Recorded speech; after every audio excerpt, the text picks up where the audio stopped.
Nas Escrituras Sagradas, e em todas as sociedades, o ato de se fazer um banquete, ele sempre denota algo de muita alegria, muita comunhão, muita confraternização. E quando se diz um grande banquete, aí ainda é mais um símbolo de se olhar e dizer, oxa, vai ser uma coisa bem prazerosa participar desse banquete. Fato é que nas Sagradas Escrituras, quando os homens começam a fazer os seus grandes banquetes e lá estão registrados, as coisas nem sempre saem como se esperam. E o final desses grandes banquetes são reduzidos a grandes dissabores, tristezas e pesares. Todavia, quando Deus ele aponta uma grande alegria no céu, a Bíblia diz exatamente que Deus fará um grande banquete para receber aqueles que são fiéis a Ele. Nesse dia haverá grande regozijo, porque o banquete de Deus sempre terá graça e regozijo, consolo e vitória, como serão as bodas do Cordeiro, quando Ele fizer isso na consumação dos séculos. Todavia, os banquetes que os homens fazem aqui nessa terra, eles sempre, parece que a Escritura vira e mexe quando relata eles, quando eles acontecem, sempre há algo de pesar, sempre há algo de tristeza, parece que tudo inicia muito bem e de repente, se vai, se acaba. Exemplo disso, a gente tem muitos na Sagrada Escritura. Quem não se lembra do banquete que o rei Belsazar deu aos seus nobres? Uma grande festa, depois ele, cheio do álcool, pediu que os vasos do templo fossem trazidos até sua presença para ele tomar no cálice, que era destinado apenas aos sacerdotes, e ele se embriagando com o vinho do seu palácio e todos os seus demais, e de repente uma mão poderosa se apresenta e escreve para ele a sua sentença. O final desse banquete é o resultado de que ele é julgado, ele é morto naquela mesma noite, e naquela mesma noite o seu império é dado aos medos e persas, passa da Babilônia para os medos e persas. Um banquete que tinha tudo para ser um extremamente glorioso, extremamente festivo, e o final dele foi de um homem assustado, amedrontado, que acabou morrendo naquela mesma noite. Se a gente olhar um outro banquete muito impressionante nas Sagradas Escrituras, é o banquete que Assuero dá. A Bíblia diz que ele comemora com os seus durante 6 meses de festa. Já pensou o que é isso, Dani? 6 meses de festa. É festa demais.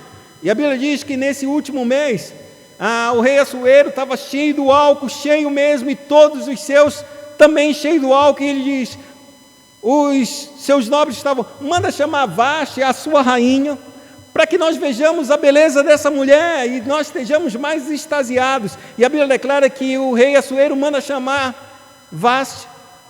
Quando ela recebe a ordem do rei para entrar na sala real e no banquete, ela diz, não irei me mostrar esse um bando de ébrio, um bando de bêbado. O que eu vou fazer? E me mostrar como se fosse um objeto, como um vaso ilustre? A Escritura diz que há um grande pesar sobre aquele banquete. E toda aquela festa se acabou em um só momento, devido à loucura de um rei, de tratar a sua esposa como se fosse um objeto. E da loucura da esposa, por ela não ter se submetido àquela ordem do rei, os seus nobres disseram, se a mulher do rei não obedece, qual mulher do nosso reino, do mais simples aldeão, vai se submeter, se a mulher do rei não se submete ao rei? A Bíblia diz que o rei, ele desterra Vaste, ou seja, manda para longe, exila. E termina assim o banquete. Aquilo que deveria ser uma grande festa, se foi. E isso é só no Antigo Testamento, mas há muitos relatos desse. E tem outros banquetes também que são feitos de pretexto para impetrar o mal, como Absalão, que ele convida os seus irmãos para uma festa, a festa da tosquia de suas ovelhas. Ele disse, vamos convidar todos os meus irmãos para fazer uma grande festa, mas o seu intuito era matar o seu irmão, que ele havia estuprado a sua irmã Tamar. E ele usa o pretexto de uma festa para iludir todos os filhos de Davi. E até Davi ficou sem saber exatamente se isso era verdadeiro, mas ele deixou todos os filhos irem. E então Absalão se levanta e mata o seu irmão Amnon. Banquete. Só que eu acredito que um dos mais conhecidos banquetes que os homens têm, e que está isso, talvez cada um desses banquetes que eu citei aqui, talvez alguns conheçam, talvez alguns não conheçam. Mas existe um banquete na Sagrada Escritura que a maioria conhece. E é o banquete que o pai do filho pródigo dá ao seu filho. Depois dele ter desperdiçado toda a sua herança, esse filho pródigo retorna à casa do pai. E quando ele retorna, a Bíblia declara que o pai o abraça, troca suas roupas, troca suas vestes, troca-lhe uma sandália, coloca a sandália nos pés, coloca o anel, mata o bezerro cevado e faz uma grande festa. Então todo mundo está se alegrando, e o desejo do pai era: porque meu filho estava perdido e foi achado, meu filho estava morto e reviveu, nós devemos celebrar a vida. E então há uma grande festa. Só que o irmão mais velho estava no campo trabalhando e nada sabia a respeito disso. Quando ele vai se aproximando da casa, ele vê o som de festa, de banquete. Então ele pergunta para um dos seus servos e diz: o que está acontecendo aí na casa do meu pai? Rapaz, tu não sabe não? O teu irmão mais novo, aquele que destruiu tudinho, não é que ele voltou vivo, são, e agora o pai está dando uma grande festa. Vamos lá, vamos entrar, que está todo mundo se alegrando. Eu disse: jamais. De forma alguma eu estarei tomando parte nessa festa. E ele fica do lado de fora da festa. E a Bíblia diz que esse servo, ele vai até a casa do pai. Fala ao pai e diz: olha, o teu filho mais velho não quer entrar, não quer participar da festa. O coração do pai se enternece, o coração do pai se entristece. Há um constrangimento naquela festa. A festa já não é mais tão alegre. Então o pai sai para conversar com o irmão mais velho. E o irmão, eles tratam o final dessa história é que a Bíblia não diz se o filho mais velho entrou ou não na festa, se alegrou ou não, porque a concepção dele era de que o filho tinha destruído tudo do pai, tinha gastado todas as coisas e não tinha direito dele voltar e aqui e agora receber uma festa como se fosse o prêmio. Só que ele entendeu errado o que esse prêmio, festa para o filho. Ele estava festejando, era ação de graça, porque o filho havia voltado ao seu estado de sã consciência, retornou à casa do pai, retornou à vida reta e justa debaixo da obediência do pai. Mas o filho não entendia isso. E aqui nós vemos claramente que banquetes, muitas vezes, que os homens dão, eles são, na maioria das vezes, a Escritura está sempre apontando alguma coisa decepcionante neles. Talvez seja por isso que as Escrituras afirmem claramente: é melhor ir na casa do luto do que na casa onde há um banquete, pois naquela casa onde há o luto, vê o fim de todos os homens, e os vivos que o tomem em consideração. Os vivos começam a pensar e refletir sobre a vida que estão vivendo, porque o fim deles será esse caixão. Por isso ele diz: é melhor ir na casa do luto do que onde há banquete, porque muitas vezes na casa do banquete a gente não consegue refletir sobre todas as coisas que há na nossa vida e o quanto Deus tem feito por nós. E nessa passagem é interessante porque acontece um grande banquete. Depois de mais ou menos 30 anos que Deus chamou Abraão, a promessa de Abraão, a promessa de Deus a Abraão de ter um filho se cumpre. Ele tem um filho nos seus braços. Passado mais alguns anos, esse filho cresce e agora ele é desmamado. E esse evento, o desmame de Isaac, que a partir de então era como se fosse um rito de passagem, um rito de amadurecimento. Agora aquela criança faria parte realmente da comunidade. Passaria a comer como todos os demais comem e se alimentam daquela comunidade. Era um rito especial, então Abraão fez uma grande festa para celebrar esse tempo, porque agora a criança não é mais tenra, não é mais uma criança suscetível à morte e à fatalidade muito fácil. Ela passou aquele estado e agora está apta para comer como toda a sociedade, viver na sociedade. Começou o passo de independência, o início da sua independência como ser humano. E a Bíblia declara exatamente isso, que Abraão, ele então faz um grande banquete, e merece um grande banquete, para essa cultura. Ter o seu filho passou a ter um amadurecimento, passou um salto maior de independência. Só que, mais uma vez, os banquetes serão estragados. E aí a gente tem que pensar claramente isso. Por que os banquetes nossos são estragados? Porque as festas que damos, elas acabam em dissabores. Eu entendo que isso é porque há pecados não resolvidos em nossas vidas. E toda vez que os pecados não são resolvidos, muitos deles são domesticados, tolerados, eles vão se levantar e vão exigir o preço dele. E o preço do pecado não é outra coisa senão morte, separação. E com isso ele vem trazendo dor, frustração, e para no final terminar em uma grande separação, em uma grande morte. E morte, como se diz claramente, morte é separação, e separação de tudo que é bom, reto e santo. É isso que a gente vai ver na família de Abraão. Porque aquele dia que deveria ser um dia de grande alegria, mostrou-se de grande angústia ao coração de Abraão. Pois o pecado que deveria ser tratado de uma vez por todas, e de forma definitiva e radical, ou seja, ser lançado fora aquele pecado, da vida de Abraão, de Sara, não foi. Apenas foi domesticado, acalentado, foi tolerado. E agora ele vai se levantar com toda a força que ele é, e que o pecado exige de nós. Mas Abraão, do que tu estás falando? A Bíblia declara que quando Deus chamou Abraão, ele chamou que ele teria um filho. Passados 13 anos, Abraão não tem esse filho. Então Abraão pensa, e Sara também pensa, será que Deus vai dar um filho? Não, Abraão ele tem, então, Deus vai nos dar o filho.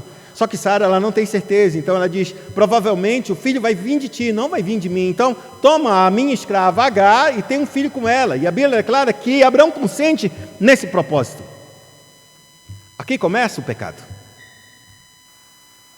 E aquele agora que o pecado se levanta, Agar tem um filho, ou melhor dizendo, Agar engravida. E quando Agar engravida, a Bíblia diz que ela se torna como se fosse senhora de Sara. Ela a despreza. Eu sou a mulher que tem um filho. Eu sou escrava, mas eu sou a mulher. Eu sou abençoada. Tu é amaldiçoada. Então ela se coloca numa posição de superior em relação a Sara. E as intrigas começam a acontecer de forma cada vez maiores. E mais discussões, e mais embates, e mais brigas, de maneira que o resultado dessa situação é que Abraão ainda não tem vínculo com aquele feto, ou ainda não tem vínculo com aquela vida que está lá dentro do ventre de Agar. Então para ele é muito fácil fazer o que ele tiver que fazer. Então ele vira para sua esposa e diz, faz o que tu quiseres, a escrava está na tua mão. E a Bíblia diz que Sara se levanta com tanta fúria e começa a espezinhar essa mulher. E Agar, ela espera que Abraão viesse a ajudá-la, viesse a socorrê-la, viesse a protegê-la, visto que eu tenho um filho de Abraão. E Abraão não mexe uma palha. Está vendo só as relações de pecado que estão acontecendo? E eles não estão resolvendo o pecado. Eles acham que com violência se resolve o pecado. E acontece que então Agar, percebendo que não tem ajuda de mais ninguém, ela foge da casa. Ela vai embora e entra no deserto, e quando ela vai no deserto, ela está perto de morrer. A Bíblia declara que Deus a encontra, e fala com ela, e pede para ela, volta a tua senhora, te humilha a tua senhora. E a Bíblia declara que então que ela volta a Sara, se humilha e vive na casa. E então os anos se passam. Agora Ismael já está com 13 anos de idade. E com 13 anos de idade, Deus faz uma promessa a Abraão agora. No ano que vem, tu terás um filho que nascerá de Sara com você, Abraão. Esse será o filho da promessa. E Abraão, agora, 13 anos, experimentando aquela criança que estava com ele, e imaginando que aquela criança fosse a promessa dele, fosse o filho tão desejado, o filho da promessa, ele diz, e quanto a Ismael, Senhor? É meu filho. Ele só faltou dizer, é meu filho, Senhor. Não, o filho da promessa, quanto a Ismael, disse, eu te ouvi em relação a Ismael. Ele será uma grande nação, dele vai produzir, eu vou trazer 12 príncipes, porque ele é teu descendente. Todavia, a minha aliança é com teu filho Isaque, que nascerá de Sara. O ano se passa, então agora, Ismael está com 14 anos. Passa-se 3 anos mais ou menos de 3 a 5 anos, que é o desmame de uma criança judia. Ou seja, Ismael está por volta dos seus 17 anos, quando Abraão dá a sua festa. E a Bíblia diz claramente que esse menino, ele vai zombar de Isaque. O que é interessante nessas histórias que Abraão está fazendo, é que Abraão, ele entende que é pecado, mas ainda assim ele acalenta esse pecado e vai como se nada tivesse acontecendo, como se tudo tivesse certo e tudo tivesse sido resolvido. Mas uma hora o pecado, ele vai explodir na nossa mão, bem na nossa mão, e a gente tem de resolvê-lo. E foi justamente no dia do banquete, que assim como a proposta, o pecado se iniciou por meio de Sara, trazendo a proposta de ele se deitar com a sua escrava, agora a proposta de resolver o pecado, e é um princípio lógico, de que aquele que peca tem que iniciar o processo de restauração. Então a Bíblia diz exatamente que Sara vai até Abraão e diz, quando ela olha, exatamente Ismael caçoando, zombando de seu filho. E Deus, claramente, dá uma palavra no coração de Sara, para que Sara dissesse, e diz de maneira bem clara, esse menino não pode mais ficar em casa. Ele deve ser expulso, a escrava, e ele deve ir embora da nossa tenda. E aqui eu queria que vocês entendessem uma coisa. Quando a gente fala de um menino de 17 anos zombando de uma outra criança de mais ou menos de 3 a 5 anos de idade, aos nossos olhos, dentro da nossa cultura, a gente imagina, coisa de menino, né? É coisa de menino. Coisa de criança, a gente não deve levar assim ao pé da letra o que fez. Só que você não entende o que essa Escritura está tratando disso.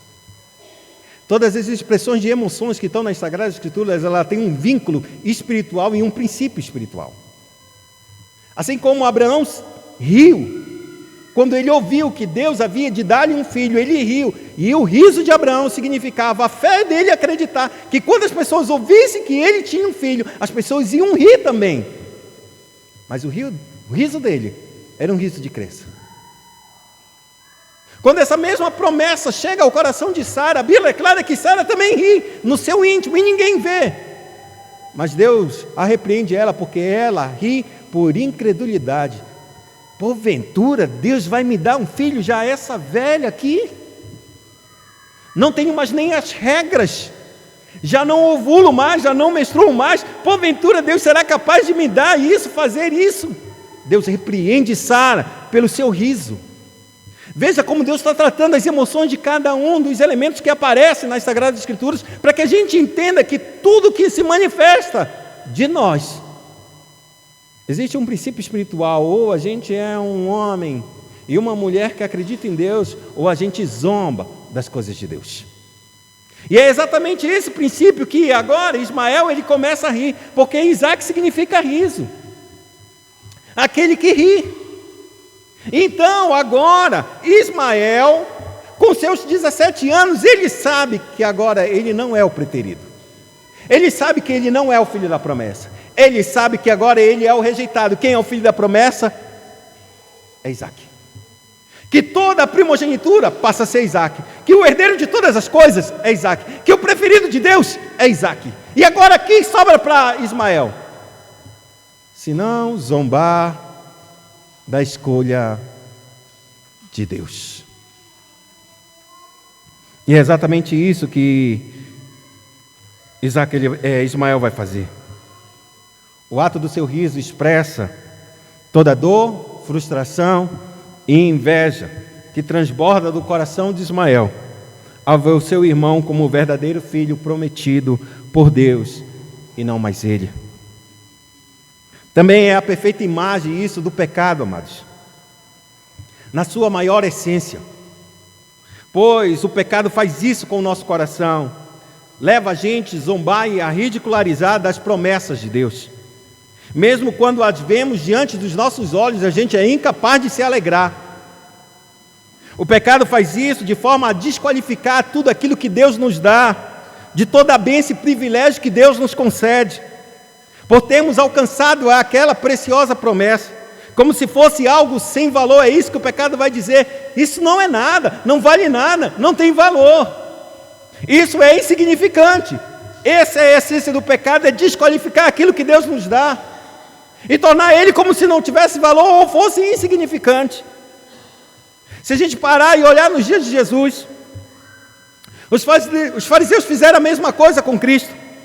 Eles zombaram dele ao vê-lo chamar cada um deles ao arrependimento. Se arrependam, porque o reino de Deus está próximo. E a Bíblia declara que as palavras que Jesus dizia a eles e repreendia a eles, não somente as palavras eram fortes, levando eles ao arrependimento, mas as próprias obras de Cristo testificavam que as suas palavras eram verdadeiras.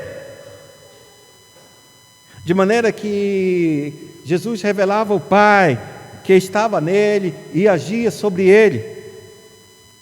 E mais, que a própria Escritura, a quem eles acreditavam que Moisés havia escrito, esse mesmo Moisés estava falando de Jesus e ele, o Cristo, estava cumprindo aquelas palavras, cumprindo-se na sua própria vida. Mas os judeus, o que é que fizeram? Zombaram e ridicularizaram do presente de Deus. Se tu és o Filho de Deus, desce da cruz que nós iremos acreditar em Deus, em ti. Veja, Satanás é igualzinho Satanás no deserto. Se tu és filho de Deus, transforma esses pães em pedras. O fato é que até os irmãos de Jesus, por parte de Maria, nem eles já mesmo criam em Jesus. E é isso que exatamente Sara, ela consegue ver, o escárnio contra o filho da promessa. Então ela vai e diz a Abraão: rejeita essa escrava e seu filho, porque o filho dessa escrava não será herdeiro com Isaque, meu filho. E aqui a gente começa a ver exatamente como Deus vai tratar o pecado nas nossas vidas. O pecado é radical, amados, e a gente tem que tratar ele de forma radical.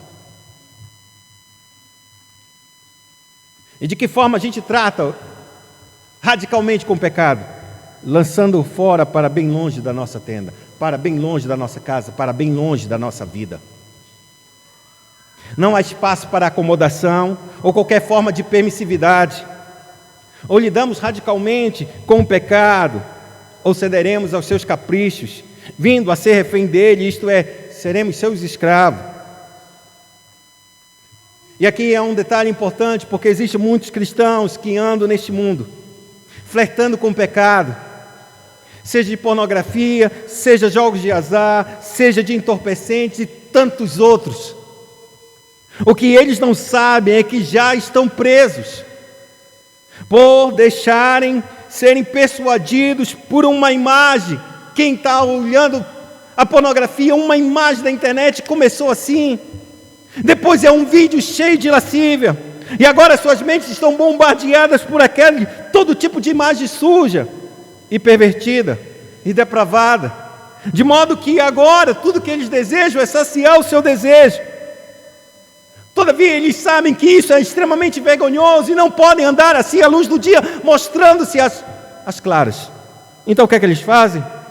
Se escondem de todos para se deleitar no seu prazer, à custa da dor e do sofrimento das pessoas que as amam.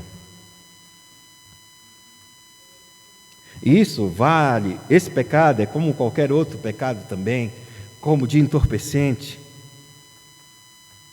Apenas ele inicia com um processo de... É só uma recreação. Eu lembro que teve uma marcha aqui para a liberação da maconha, e muitos diziam, nós queremos a maconha porque é só uma recreação, não é somente para tratamento de doença, mas queremos também nos recrear com ela. Foi uma marcha aqui grande, aqui em Alto Paraíso. E a gente entende claramente que esse dano, essa recreação, não tem dano algum, pois essa é a fala deles, não tem dano algum. Um tapa aqui, um outro ali, e tudo vai ficar bem. Eu nunca fiz mal para ninguém, eu nunca faço mal para ninguém. Mas hoje, desespera-se ao imaginar que não poderá usar, pois tornou sua vida, pois ela tomou toda a sua vida, de modo que andar com Cristo deve-se também caminhar com essa droga, seja ela lícita ou ilícita. Contudo, esse crente não sabe que já está servindo a dois senhores, mas na verdade ele não serve a dois senhores, ele serve às drogas e não a Cristo, pois o Jesus disse, esse mesmo Jesus disse, o homem não pode ter dois senhores, ou ele devotará toda a sua vida a um e desprezará o outro, ou amará um e odiará o outro. De modo que não há meio termo com o pecado. Você pode brincar para qualquer tipo, ou a gente lança ele fora e executa ele como ele mal que ele é, ou ele nos trará e nos devorará, e faremos de cada um de nós realmente os seus cativos, os seus escravos. A solução que Sara traz a Abraão é por demais radical. A Bíblia diz claramente que pareceu aos olhos de Abraão muito penoso fazer isso, por causa que Ismael era o seu filho. Muito penoso, essa palavra é extremamente dura, tu está sendo muito má, tu está sendo muito mesquinha, esse é meu filho, tem 13 anos andando com ele, 13 anos contando com ele, eu penso nele todos os dias e sempre pensei que ele fosse o filho da promessa, agora tu vens com essa, lembra-se que foi tu mesmo que disseste para mim deitar com a serva e ter um filho, agora como é que tu vem com essa de que eu tenho que abandonar ele? Se não fosse só a serva, tudo bem, mas ele é meu filho. Isso pesa demais no coração de Abraão. Por quê? Porque o pecado, quando a gente domestica ele, é difícil demais sair. Todas as palavras que vêm no sentido de tratá-lo e lançá-lo fora, a gente vai sentir uma dor enorme, porque a gente não quer abrir mão dele. A gente não quer abrir mão. E mais, nós iremos justificá-lo com tudo o que podemos para dizer que não é tão mal assim. Mas sabe, tenha certeza de que acharás muitas desculpas para continuar com a sua prática. Inclusive até diminuir a frequência, para mostrar que você é quem está no controle. Mas lê do engano, você está dominado. E como a gente consegue sair dessa prisão? Como a gente consegue quebrar essas cadeias? Para que saiamos dessa prisão, sejamos postos em liberdade. Só se a gente ouvir a voz de Deus. Enquanto a gente não ouve a voz de Deus, a gente vai considerar que foi o homem que falou conosco. E os motivos com que os homens falam a verdade, muitas vezes não é em amor, como é o caso de Sara. Sara, ela está falando isso, uma verdade da parte de Deus, todavia a motivação com que ela fala essa verdade é totalmente odiosa diante de Deus. Mas não deixa de ser verdade, não deixa de ser verdadeira. O seu intuito é de vingança, o seu intuito é de desprezo, o seu intuito é qualquer outra coisa, menos a honra e a glória de Deus. Isso é necessário que a gente ouça a voz do Senhor claramente. Então ele vem e declara o que já sabemos.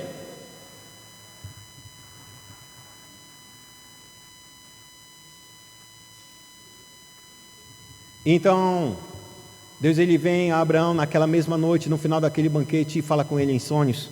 E diz para Abraão de maneira que ele pudesse agora entender claramente que as palavras que Sara havia dito eram as palavras do próprio Deus. E a solução não era outra coisa senão lançar fora. Apesar do conselho ser extremamente terrível e difícil para Abraão, era isso que Deus desejava, que Abraão lançasse fora, como Deus diz na Escritura. Disse, porém, Deus a Abraão: não te pareça isso mal, por causa do moço e por causa da tua serva. Atende a Sara em tudo o que ela te disser, porque por Isaque será chamada a tua descendência. Mas também do filho da serva farei uma grande nação, por ser ele o teu descendente. O que Deus está colocando no nosso coração é que a gente tenha que entender que muitas vezes Deus vai falar aos nossos corações por boca de pessoas que a gente não considera que são de Deus, ou por motivos que essas pessoas estão falando para nós de maneira que não são os mais corretos, não são verdadeiramente em amor. Todavia, ouça aquela voz, se for verdadeiramente uma sentença da parte de Deus, aceite, ainda que você diga o motivo com que ela falou, o motivo como ela fez, é totalmente errado. Todavia, há verdade nisso. Lembro claramente de um tempo em que eu havia me convertido, eu não tinha nem 2 anos de conversão, e o meu irmão caminhava muito do meu lado, mas ele não era cristão, e a gente já havia se separado um certo tempo, a gente andava muito junto. Depois da minha conversão ele caminhou do meu lado, mas eu, pela minha estupidez de um novo convertido, não tive sabedoria de trazer o meu irmão para perto de mim. Fato é que aí a gente se afastou um pouquinho, bastante até. Mas num certo dia eu entrei no meu quarto, ele estava lá, e aí a gente conversou sobre uma determinada coisa, e aí ele deu uma palavra extremamente dura para o meu coração. Ele disse: Abraão, tu é o cara mais mesquinho que eu conheço. Quando ele falou isso, meu coração fechou assim. Disse: que isso? Tu é doido, é? O que vem na nossa cabeça? É o filho do diabo, não é crente, quer só me ferir, quer só me bater. Mas quando ele falou isso, eu tinha certeza que Deus estava falando era comigo. Eu era mesquinho, eu não lidava bem com as finanças, e por isso luto muito até o dia de hoje, para que eu seja um homem generoso. Mas eu podia tomar aquela palavra e dizer: foi o diabo que falou, não é Deus. E ele disse: é sim, Abraão, não vem querer correr para um lado e para o outro, porque tu é assim, tu nunca faz nada sem algo em troca. Eu fiquei assim. Naquele dia eu entendi que Deus estava falando comigo. Pela boca de um ímpio, Ele estava falando comigo. Naquele dia eu comecei a tratar o meu coração a respeito das finanças, para que eu nunca mais pudesse usar do dinheiro como se fosse um ídolo na minha vida. E assim também Abraão, ele talvez pensasse muito ruim da sua esposa. E ele não ia fazer aquilo que sua esposa havia dito. Até que Deus, o próprio Deus, fosse com ele e dissesse: não toma por mal o que Sara te disse, obedece o que ela falou, porque ela está falando por mim. O que é que o Abraão faz? Abraão faz o que sempre ele fez. Toda a ordem que Deus dá a ele, ele obedece. Ciente que este é o passo a ser tomado, Abraão então, levanta-se, pois, Abraão de madrugada, toma um pão, um odre de água, que é mais ou menos uns 20 litros de água, coloca essas coisas nas costas de Agar, deu-lhe um menino e a despediu, e ela saiu andando errante pelo deserto de Berseba. Um homem muito rico, e tudo que ele dá para o seu filho que tanto ama é um pão e um odre de água. Vai-te, vai para bem longe. Não pense que Abraão está muito alegre de ter feito isso. Ele não está. O coração de Abraão está muito pesaroso. Mas uma coisa é certa: ele é um homem que teme a Deus. Aí tu vai dizer: mas Mas isso, Abraão, é muito difícil da gente compreender. Como é que um homem teme tanto a Deus e confia tanto em Deus e vai fazer esse tipo de coisa? Vou já te explicar.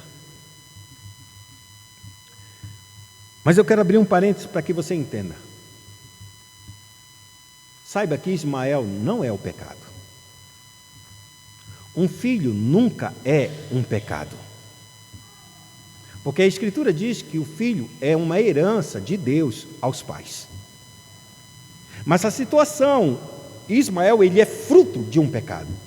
Fruto de decisões erradas e pecaminosas que nasceu essa criança. E como ele sendo um fruto dessa, vai ter que ser expulso. Só que presta bem atenção, por isso que eu estou colocando bem claramente para que você entenda que você não pode culpar Ismael dizendo que ele é o pecado. Ele não é o pecado. São seus pais que pecaram e todas as situações que vieram a partir de então é pecaminosa e essa situação tem de ser resolvida. E a única forma de ser resolvida é ser lançado fora.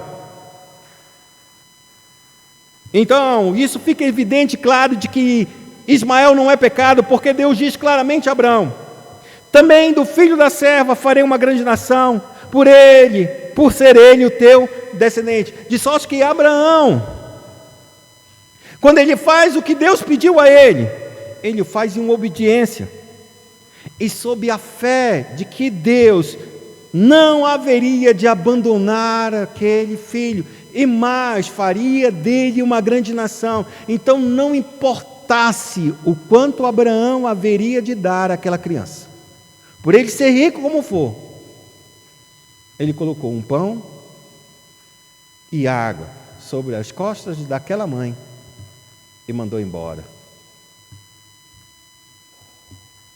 E isso é extremamente simbólico para nós. Pão representa a palavra de Deus. E a água pode ser a influência do Espírito Santo trazendo nova vida. O que Abraão estava pensando na sua cabeça, que a gente pode assim imaginar? Ele acredita que a palavra de Deus irá se cumprir sobre a vida de Ismael, o seu filho. E o seu filho não irá morrer, porque ele terá também um encontro com Deus. Porque esse filho que agora está sendo expulso aos 17 anos de idade da sua casa, do seu pai, ele pode pensar: eu nunca mais quero ver esse meu pai, eu nunca mais quero ter uma relação com esse pai, eu vou odiar o meu pai para o resto da vida, eu vou odiar o meu irmão para o resto da vida. É exatamente na certeza de que Deus iria cumprir uma promessa sobre a vida de Abraão, é que ele entrega somente o pão e um odre de água, na certeza que a palavra de Deus, pelo auxílio do Espírito, iria mudar o coração de Ismael e de Agar. A Bíblia declara que então a Agar desce deserto. Ela é egípcia, então ela vai descendo para o sul em direção à terra do Egito, porque essa era a família dela. E a Bíblia diz: tendo-se acabado a água do odre, colocou ela um menino debaixo de um arbusto, e afastando-se foi sentar-se defronte, à distância de um tiro de arco, porque dizia: assim não verei morrer o menino. E sentando-se em frente dele, levantou a voz e chorou. Aqui se encerra o pecado. O final é que Agar, ela está sentada e olha, o menino vai perecer e vai morrer. Todo o projeto que a gente formou, todo o projeto, eu, Abraão, Sara, para ter essa criança e gerar uma vida e ser uma promessa, agora ele está diante dos meus olhos e vai perecer. Então ela se afasta como se ele estivesse já sendo enterrado, e ela se afasta quase com 100 metros de distância e diz: não quero ver a morte dele. É nesse ponto, amados, que eu quero mostrar para vocês que quando a gente abandona o pecado, ele não tem mais volta. E aqui revela-se mais uma vez que esse menino não é um pecado. Agora está definitivamente todas as suas obras mortas. O pecado é deixado e ele sempre nos deixa sozinhos, ninguém para estar conosco.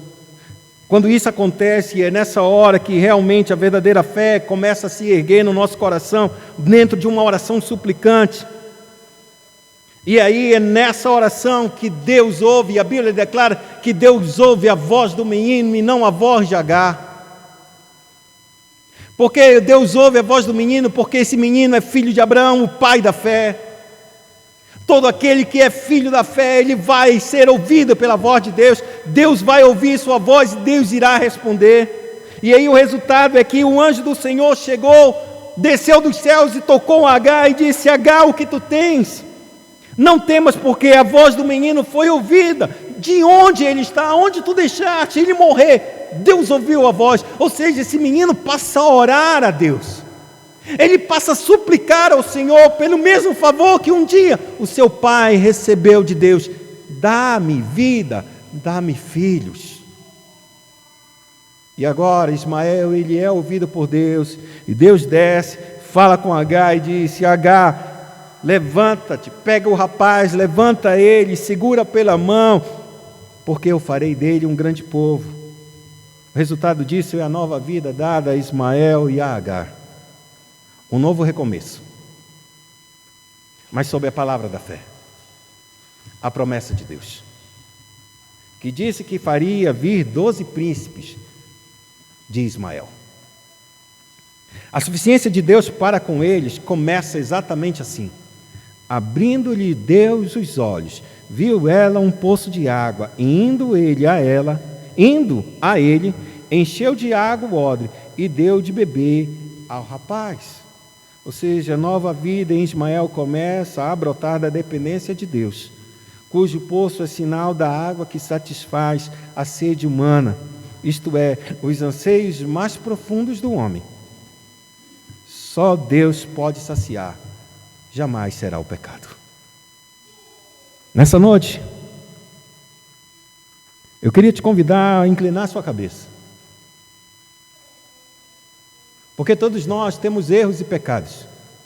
Alguns de nós estamos lidando com o pecado de maneira errada e estamos acalentando eles. Mas é necessário deitar fora eles, porque senão a nossa vida continuará do mesmo jeito. Em uma hora ele vai se levantar e vai trazer tanta dor e tanto sofrimento e tanta frustração ao nosso coração que a gente não será capaz de suportar. Porque no final nós ficaremos sozinhos, porque esse é o resultado do pecado. O salário do pecado é morte, morte é separação, e separação de Deus, separação dos homens e separação de tudo o que é bom. Deus não nos fez para estarmos sozinhos, mas para estar com Ele, em comunhão com Ele e com os filhos que Ele tem nos dado. Por isso, eu quero te convidar a inclinar a sua cabeça e a pedir ao Senhor que Ele satisfaça o teu coração. Que tu deixes de zombar das promessas de Deus, porque elas são preciosas. Elas vão nos dar vida. Mas se nós zombarmos daquilo que Deus tem nos dado gratuitamente em Cristo, não sobra mais nada para nós, senão a perdição eterna.